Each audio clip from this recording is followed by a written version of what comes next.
Hello, ladies and gentlemen, and welcome to the REC podcast, brought to you by the REC Toycast. I'm your host, Roman Chavez, and with me, as always, Erik Icarus. Eric. What's up? You can follow us on the gram at REC Podcast. You can follow myself at Roman REC Podcast, and you can follow yourself. Gulag_J_Wilden.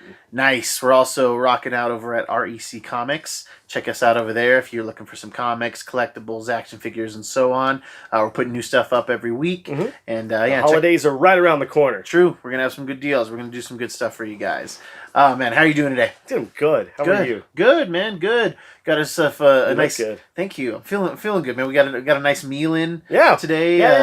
Nice to sit down, break bread with my brother, and I went on a bike ride today. So yeah, just feeling good. Not with each other. Not with each other. Yeah. Yeah. We should get a tandem bike though. That'd be cool. Like that's how we promote the podcast. Just like tandem bike, to spread the word. I'm so down with that. Chrissy's listening to this, be like, "Hey, man, what about me?" Yeah. I think it costs more to get that third one, like the third seat, okay? And if all three of us are on a type of bike like that, I'm not pedaling as much as you guys are, okay? I will take advantage of having four legs. You'll motivate us. Yes, yeah. Like, hey, guys, I'll get that like in the rowing. Oh, yeah. The stroke. Oh, yeah. You'd be like when Mr. Burns and Smithers were on that one. Yeah. And you get stung by the bee. just motivating us. Oh man! So Eric texted me this week, and he had a kind of a fun idea that he wanted to discuss, and I liked it, but I think I took it a different way. But why don't you set us up today? Yeah, I thought in the climate that we're in, as far as societal norms and PC culture / cancel culture, what movies from back in the day? We'll go from the '90s even up to like 2008. Yeah. What are these movies that you couldn't make today? Yeah. Even going as far back as like, the 60s and 70s, 80s. I think we've lost a lot of, ideas about funny and what funny can be, or even just cinema in general. Like what is acceptable today, Yeah. And why couldn't some of these movies be made now? Okay. Or even not even bringing it to a societal place, but maybe like an effects place, like what was hindered by technology at the time, or sure, okay, so I did definitely interpret what you were saying correctly. Oh, okay. And I have some that are going to be a little conventional, and some that aren't going to be. Excellent. But as the germinator of this, why don't you go ahead and start us off? Dude, I gotta go straight up. Blazing Saddles. Blazing Saddles. Mel Brooks' Blazing Saddles. Yeah. Not on my list, but totally should have been on my list. Yeah. Right. You probably knew I was going to bring it up. And this is one that Big Tuna were here today. He would also be in on this. Oh, big time. Yeah. Oh, yeah. I know. Oh, he loves this movie. Yeah. With good reason. Totally. If you've not seen any of these movies, we'll probably be talking mild spoilers, but whatever. This movie is a Western parody. Yes. Cleavon Little plays Sheriff Bart. Uh-huh. Gene Wilder playing the Waco Kid. Slim Pickens playing Taggart. Okay. It's an all-star cast, Yeah. man. Even Mel Brooks plays the Indian chief and the governor. See, you're seeing where a lot of this would not he be goes as into acceptable red today. face. Yeah, red face, man. It's weird. We talk about red face so much in terms of like embarrassment. No, like in terms of like sports. The Washington Redskins are no longer. Oh, they're not. No, they're just called the Washington football team right now. Not just the Washington Skins. No, which God, it's like, come on, guys. Yeah, their owner, I think Dan Snyder he's kind of an idiot. Sure. And so what are they? So they're called the Washington what now? They're just the Washington football team because like there were murmurs of them. Just the public outcry had just been so strong. So the PC culture had affected it. So it was definitely going in that direction. And dude, this, like a couple guys, but this one dude in general, he bought he trademarked every single name he could think of, like Washington Sentinels, Washington Generals, Washington. Yeah, he bought all. So like they're stuck. Like they can't. They have no access to the things they want. So they're just Washington right now. Yeah, right now they're just the Washington. What is their football team. What is their logo? Is it still the Indian? No. It's just like yellow, like a yellow, just like a blank the yellow. colors.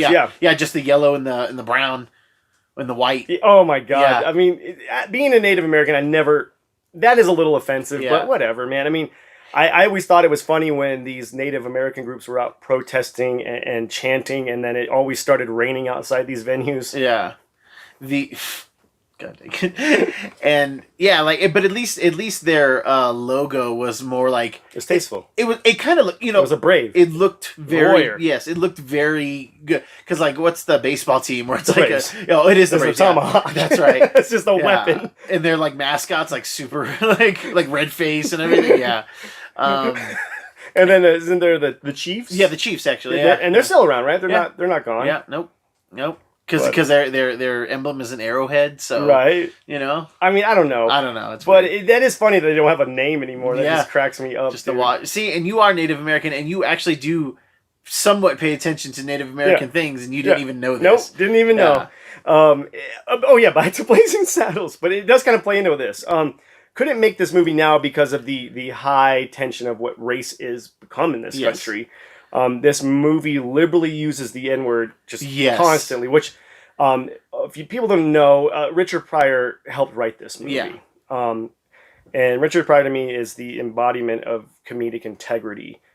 You know, and to me that means, you know, you're able to point out hypocrisy and harsh truths in society, but also knowing you're guilty of it too. You're just as bad as everybody else. Yeah, so, some of the, you know, what's arguably the best trait about comedians is like being able to take like what's happening Mhm. and throwing it back into our faces, like Right. what we're doing as a society, Mhm. showing us where we're being ridiculous and how we are Right. being hypocritical, while also reinforcing that everybody is the exact same Right. way. So And also, you know, we are the same way, and we're also very different. yes, You know, and now I feel like, you know, and the point of the movie was to desensitize you to that word. Yeah. And how liberally it was used back in the 1800s, juxtaposed to it being made in the 70s. And that word's still being thrown around pretty liberally. yeah. So that was the point of the movie. And also, it's just funny. Yeah. The sight gags are hilarious. I mean, Mel Brooks is a genius Yeah. director. I mean, the cast plays everything great, but could not make this movie now because of the racial tension. Which, Yeah. I don't know, I think this, for me, being who I am, I would like to see something like this come out again. Interesting. I need it. There needs to, you know, the That- point that of level comedy of is silly. tension. Yeah, that you level of combine silly. the harsh words of, you know, what we, you know, degrade each other with, Yeah. with silliness. Yes. Yeah. To say, to take hey, the this sting is, out of yeah, it. this is Yeah. all silly. Yeah. You know? But yeah, I could not make that movie now because dude. What do you think the SJWs would be doing on Oh my gosh. on social media? The for this only movie? way to do it would be like, hey, this was written by a black Yeah, woman, Key and Peele. and Key and Peele, Yeah. and you know, Ken Jeong's in it. Like, Yeah, yeah. we'd have to hit all of the notes, you know, had to check all of the boxes. I'm gonna stick with you in this vein somewhat, Ooh. in terms The of main vein. the main vein, in terms of like Native Americans, and I think that this is gonna Pocahontas. Okay. I feel like The they Disney's could, Pocahontas. Disney's Pocahontas. I feel like you couldn't make that exact movie today. Interesting. Why do you say that? I just think that, especially again, I think we're going to lean into this on a few of these with Sure. the woke culture. It's just really like, hey, and we all got along. The white man, the white man came, and we all perspired, and you everything know, was prospered. yeah, it was so cool. Like, she sacrificed herself for the white guy, Yeah. and then her dad's like, you know what? Go. Yeah. Be who you are. Yeah, yeah. And everybody was cool. The guy who really was bad, he got what he deserved, Right? kind of. Sure. Except you find out in the sequel that he really doesn't get what he deserves. It's messed up, but whatever. And yeah, I just don't think, like, I think people would be so outraged. Sure. About the lack of the glossing over the genocide of a Yeah, people. exactly. In a weird way, it'd almost be like making, and again, I'm making a comparison here, people. Yes. Don't tear me apart. It'd be like making a movie about the Holocaust, Yeah. about people falling in love, like, we'll say a Jewish person falling in love with an SS soldier. Oh, yeah. Kind of the same thing. Yeah. And everything was great. Yeah, you can't do that, and I think that's why they did do it. Could you imagine, like, yeah, like she falls in love with him, and then they get out, Yeah. or worse, you know, he ends up having to kill her, and you're just like Yeah. playing, like, you can't do that. That would be the worst way to use that event. You Oh, know? big time. Which Yeah. is why they don't do that Of course type of not. thing. But they do trivialize the Native American culture in that movie. Yes, I agree with you. Man. Yes, and it's just like, you know, it's just so blatantly like, oh, hey, we're gonna teach you to be better. Yeah, for sure. You know? Yeah. Your way of life not working. Yeah, hey, you guys, relax. We got this. white people have showed up. All right, it's cool.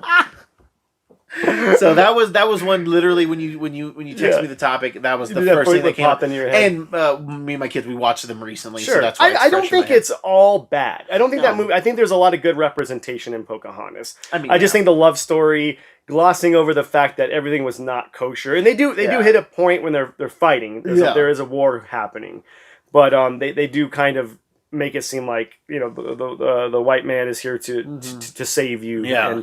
And democracy showed up. Right, you know, and I feel like Disney kind of got another swing at this with Moana and did it, maybe not with the love aspect, but, you know, maybe an indigenous culture and kind of paying a lot of respect to it. Yes. I think Moana did a very good job of just being, you know, deliberately getting Polynesian actors and actresses, yes, you know, and then being diverse within those islands and you know, New Zealand, right? And, you know, yeah, totally. That's how you do. And I don't think the movie gets enough credit for its play on diversity and proper casting. I think we all appreciate it, but I didn't. I don't think I realized it as much till you just said it. Right. Like it is so. It's good. Yes, it's very good. Yeah. It's tasteful, and it's still, and also it's a good story. Yep, they did it without the love angle too, right, except for like the love of family, which is great. Yeah. I'm glad that Disney's starting to open up that, you know, love doesn't necessarily just have to be like you fall in love with someone, but you know, like Frozen. Yeah, the love of a sibling. Yeah, you know? I mean, which is great. Yeah, that's great. I absolutely found that to be so captivating. Yeah, you know? absolutely. It's like, oh, this is so, you know, refreshing. Yeah, that is a good way to start doing something old but new with these ideals we have as a culture now. You know, taking a spin on love. You know.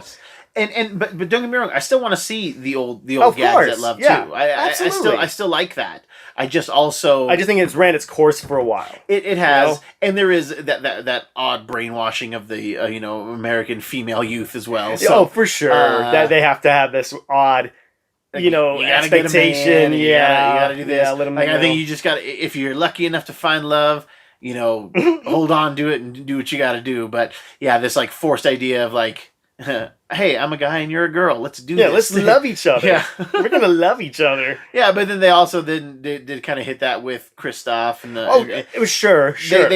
They've done a lot of cool stuff. I think that Disney's kind of coming around, and then that to me is what woke means to me. Yeah, a healthy woke. Right. Yeah. Because woke culture to me now is... Okay. You know what? I'm gonna save this diatribe for later in this video. What is your next choice? I'm gonna correct the ship here. I'm gonna say Star Wars. Ooh, interesting. Why? Don't think you could make 1977 Star Wars, and I'm not saying with those effects or anything, but I'm talking with those actors transported from that time to today, but with today's effects, I think it would be completely panned. Because I don't think like. Han, you know, Harrison Ford's great in there. Yeah. But Alec Guinness is like, it doesn't know why he's there. You know, it's so weird and the story's so strange. I don't think that would work if it started, if it was coming out Friday. Really? Yes. Because of the stilted acting. The plot holes galore. Oh, right. Just like the weakness of the story. Totally. Now you could argue that, it survived on that with those effects, but it was like pioneering. Oh, big time at that time, yeah. I don't think that it would, if it was using today's technology that existed, I think it would be the story would be so flimsy, it would be hard for them to get another one made. Oh, for sure. Yeah. Okay, so you're thinking that the only reason it succeeded in the 70s was because no one had seen anything like that before. it was the first time somebody pulled a rabbit out of a hat. I like that. You know, that is a good point. So if you take away the magic and the smoke and mirrors, you're left with stilted acting and plot holes. Yes. Totally. And so I think that so many of these movies, you know, but that's like, you know, it's unfair to hold that against Star Wars, because what it did was create a genre. It pushed the envelope and made people say, "Oh, I've got to step up my space game." Sure. Because even though the acting is just okay, the premise is cool, but it's not really hitting all the points. It's wonderful to see. It is, you do connect with these characters by the third film. Sure. But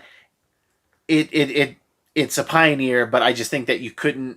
We expect so much now, And you can argue that the people who watched that took that idea and were like, man, but what if this? And then they created all of this other like better big stuff. time. Yeah, absolutely. But I just don't think that you could do Star Wars A New Hope today. Today, yeah. Yes. Yeah. Now I'm like, yeah, I'm on board with that.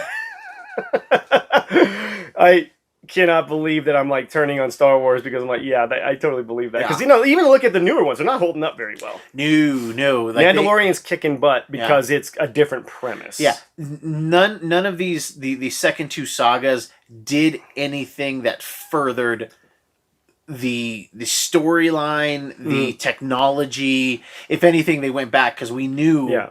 Oh, this isn't practical. Right. This isn't, and I get it. You don't want to do practical, but you did so much CG that like you feel like Ewan McGregor doesn't really know where he's supposed to be looking. Yeah. He's looking at the wrong tennis ball. Exactly.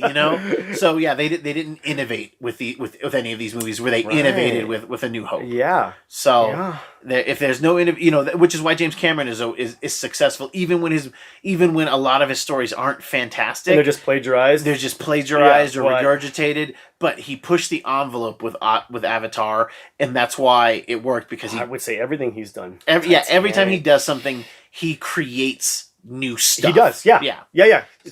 Specifically for his movies, things are created. Yes. Cameras. Yes. Technology in general is created for James Cameron. Christopher Nolan, he creates new story ideas or convolutes existing story ideas. Okay? Like he's DJ or he's the original. Okay? Yeah. So So yes, I think Star Wars is a film that you could not do today. Yeah, just dropping it right in here. It would not work. Yes. I hate to bring this back to what the society has become, but Tootsie / Miss Doubtfire. Oh.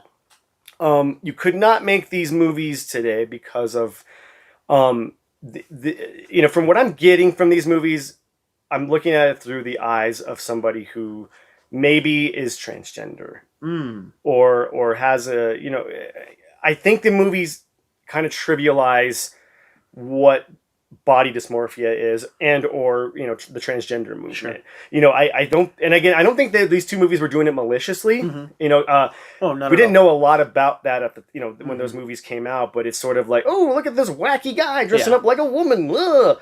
And I do enjoy Miss Doubtfire and Tootsie. I've only seen it one time. Yeah. But I don't know. I can remember the jokes being pretty, heavy-handed as far as like, oh, I'm a straight white guy pretending to be a woman. How wacky is that? But I think Miss Doubtfire had a little more weight to it because of a guy trying to be with his kids. Yeah. There's a lot more weight to it. They took this silly premise at the time and then they gave it a lot of heart. Like I think Miss Doubtfire is a very solid film. Yeah. But I think that in your terms and spoilers if you haven't seen Mrs. Doubtfire, but like when he like gets his that show.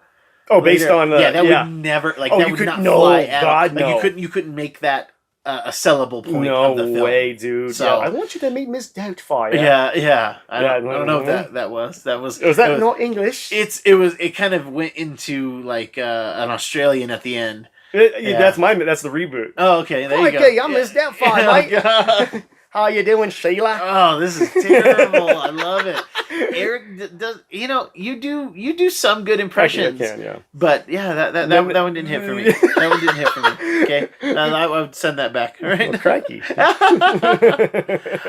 What do you think about Old School?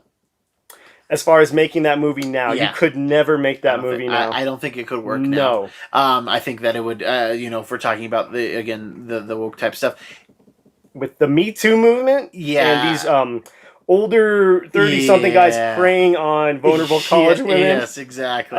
Don't think that's gonna fly. No, I don't think that it could work now, and it's too bad because it is so funny, and I love how time really does play a very important part when movies come out, and it's just it's not that long ago. And it's really not in the scheme of things. It wasn't that long ago, and I love the movie. It's hilarious. I do. It is funny. It's absolutely ridiculous too.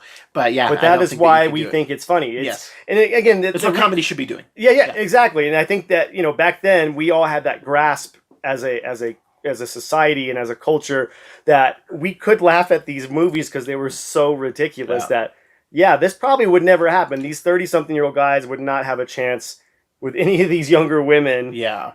even if they did live on campus and threw awesome parties, Yeah. you know. And it's also a testament to what's going on now that people cannot see through the silliness and say, "Oh, this is just a wacky comedy and it's Yeah. funny. It's Yeah. played for laughs." I think that to piggyback on this one too, American Pie could Yeah, also oh, not, yeah, not be dude. made.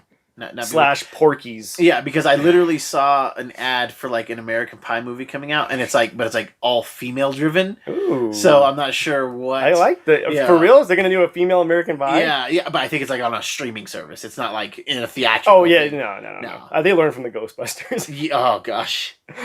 So I mean, well, now you can look at that aspect and like that's something I kind of want to see. Like, Yeah. I want to get into this in the female brain of this. Like, Yeah. okay, what are they going to do? What is the premise of this? Because they're movie? not going to be like, because you kind of had the movie Blockers was kind of a quasi female American Pie. Okay. We're like, hey, we're all going to lose our virginity on our night of prom. Okay, Sure, that's I like exactly it. what it is. And it's just that it didn't focus on them as much. Like it was probably a 60-40 split with the adult characters, which they were very hilarious. Blockers doesn't get the love it deserved. Right. It's not amazing, but it is pretty funny. It's pretty solid. Yeah, Solid movie. it's a solid film. So you don't think these movies, these team rom-coms, Yeah. would have a good go right now? No, I think that they're just Netflix fodder or worse, like Amazon Prime fodder, you know? Yeah, I like my 2-day shipping on certain things now, but not the Prime originals aren't really my thing right dude. now, so. Do you think it's because of the overt sexual nature of these Yeah. movies? Like these, basically, you know, it's these horny teenagers trying to screw women, or their classmates, Which I mean, okay, let's be real here. I mean, that is a fact of life. Yes. It was just, but at least in American Pie, they all learned something. Right. And Porky's, nah. Yeah, exactly. It was straight on like, oh, we're gonna bang these chicks, and we're gonna get back at Porky. Yeah, streaming a girl undressing like that. That's not flying. That's not okay. What do you got for me now? I'm gonna go with 48 Hours with Nick Nolte and Eddie Murphy. I haven't seen it since I was very, very young. Okay, Yeah. you remember the premise? I Eddie do. Murphy is the crook. Nick Nolte's the grizzled police officer. They have to track down a bad guy.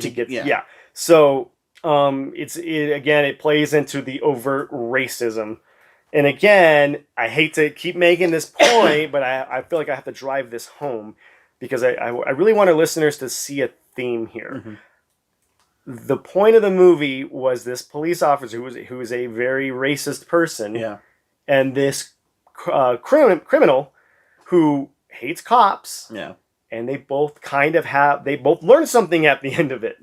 It is the point of the movie is that you have to use these harsh language to get roped into it. Like, this guy means business, and it's funny. Eddie Murphy's just a genius back then. He was so effing funny, dude. Yeah. But even bringing up race with anybody, it elicits this, like, their stomach tightens up. Yeah.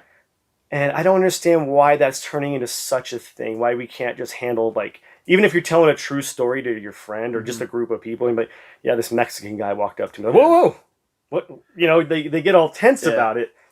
In this true story you're telling, this Mexican dude walked up to me. Hey guys, this is important because he stabs me in the story. So hold on, okay? Hold on. So now you gotta just be homogenized and like, this person, this humanoid walked up to me. This blank slate of human flesh approached me. Yeah. His name was Juan, but that did not matter. Takes one to know one. Yes. But it's I think these movies, it sucks because I think I like these movies. I like it when there's two people from two different sides of life meeting for the first time because they don't know anything about each other. Yeah. And of course, you fear what you don't know. And you're going to put up barriers, whether it be through harsh language or... Now, I got to ask, because since I don't remember... Mm-hmm. I mean, you couldn't make that exact movie because because that's like a snapshot of very much of like what it was then. At the time. Our society does not look like that. So are you saying that you couldn't make 48 Hours based on our current societal type? Absolutely. Because definitely you could make it on the 80s, if you put it back in the day and shot it back then. Said it back then, rather. No, you couldn't take an African-American comedic actor and an old grizzled Hollywood actor, white actor, put them together in this buddy cop movie. Okay. and let them play fast and loose with the race car. Okay, gotcha. It would be set on fire. Okay, yeah. Okay. And it just makes me sad that, me and you, I think and our friends were the last bastion of free comedy, in my opinion, or just free expression of art. Like, you could put out these movies that were a bit, racy. I hate to use that word, but, racy, because people were able to handle it and understand that it's a movie. Yeah. And you can laugh at these things. And yeah, we all know when something is being played for laughs and when something's straight up just being played for, despicable reasons. Like, this filmmaker obviously doesn't have the slightest clue about this race or anything. It's just making fun of it to make fun of it.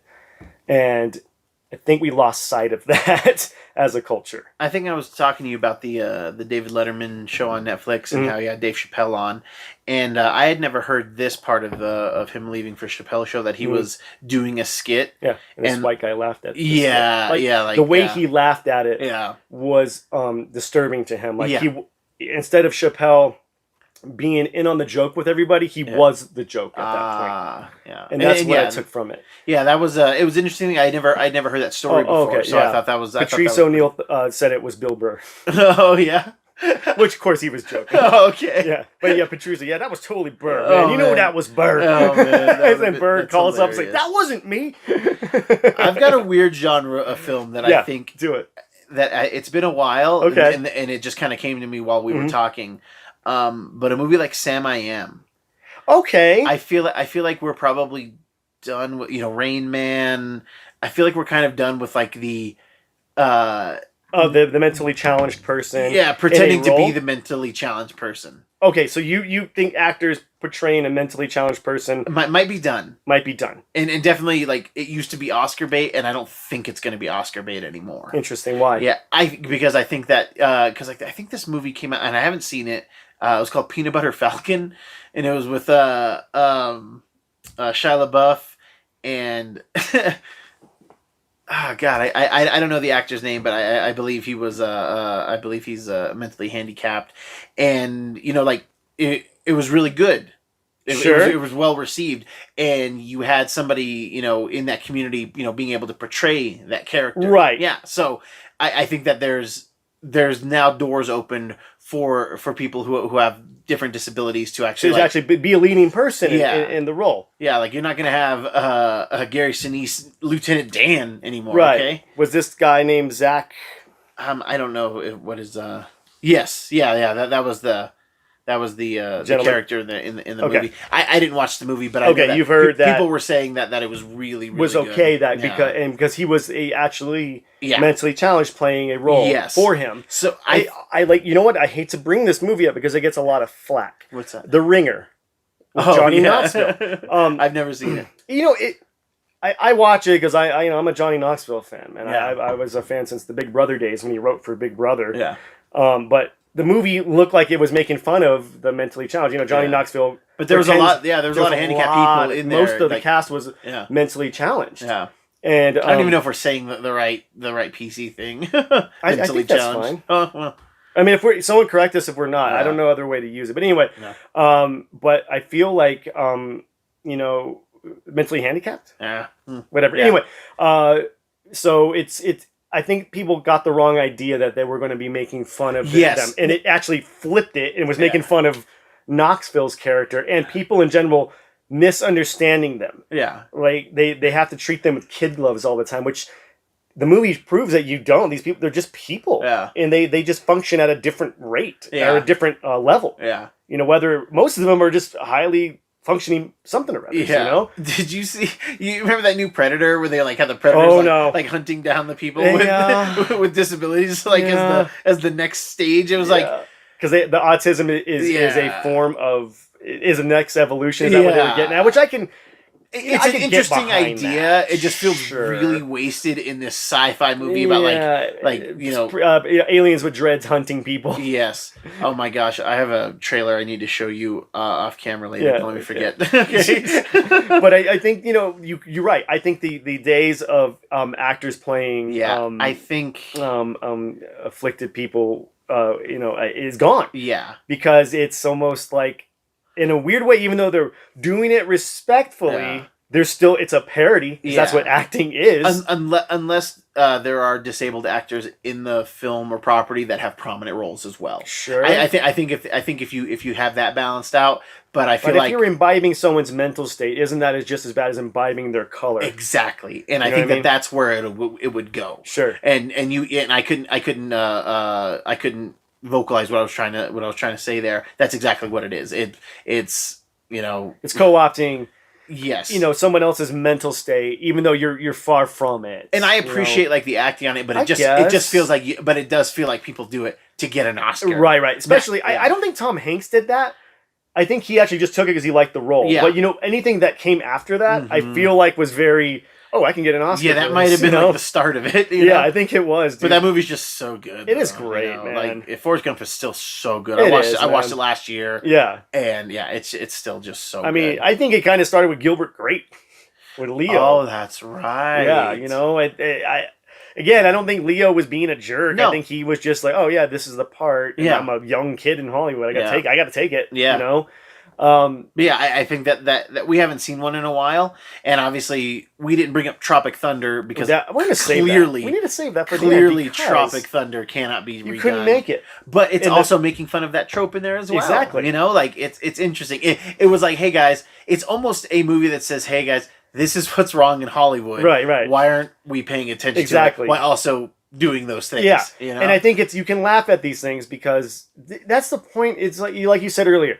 The point of comedy is the funhouse mirror aspect. Yes. Is pointing out these harsh truths and being able to laugh at it. Yeah. And yes, we understand that stereotypes they can be negative and positive. The smart Asian is a positive one. You know what I mean? Yeah. And it's if we don't have these stereotypes, I don't understand what people want now.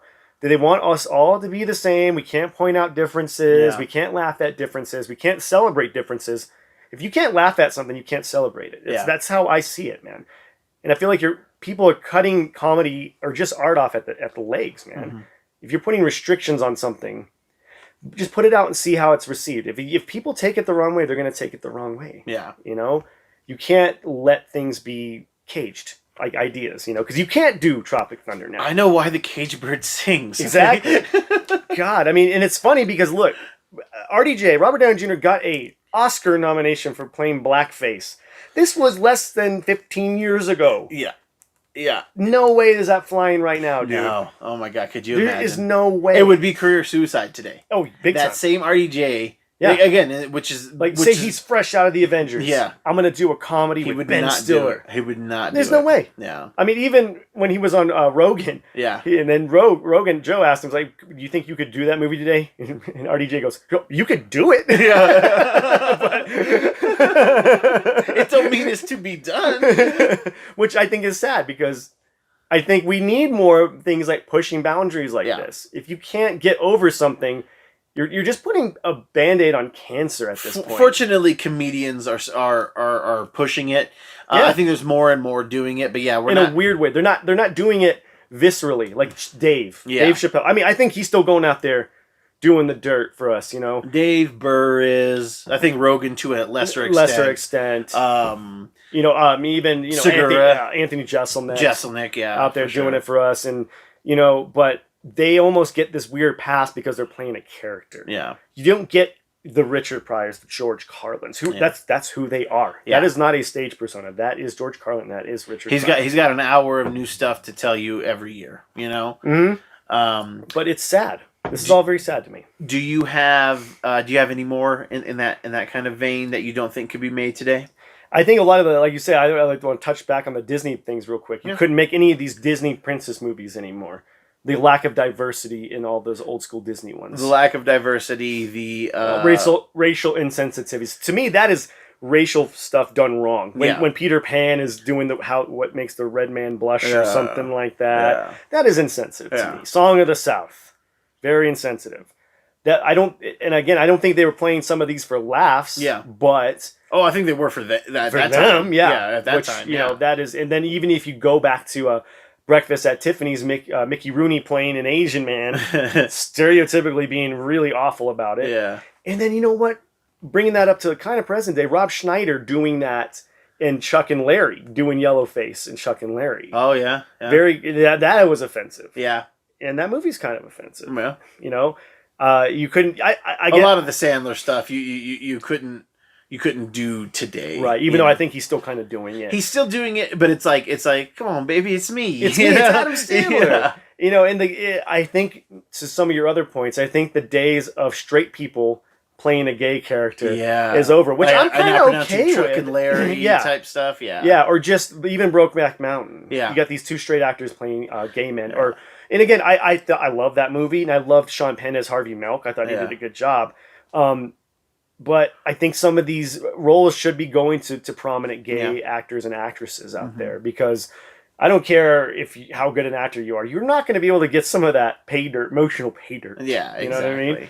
But I think those days are gone, which I'm for that part of this. Definitely, you know what I mean? Yeah, I'm definitely in for the diversifying, like what we're doing. Mm-hmm. I'll tell you what. Before we wrap up, why don't you give me a movie that needs to think that should be redone today, that needs to be brought up to our century, and it can be anything. Give me one. Okay, I'm gonna go with the Toy, Richard Pryor's movie, The Toy. That's funny that since we're talking about comedians. Yeah, and then, and it's and also the Toy Cast. Yeah, there you go. You like me looping it? I do.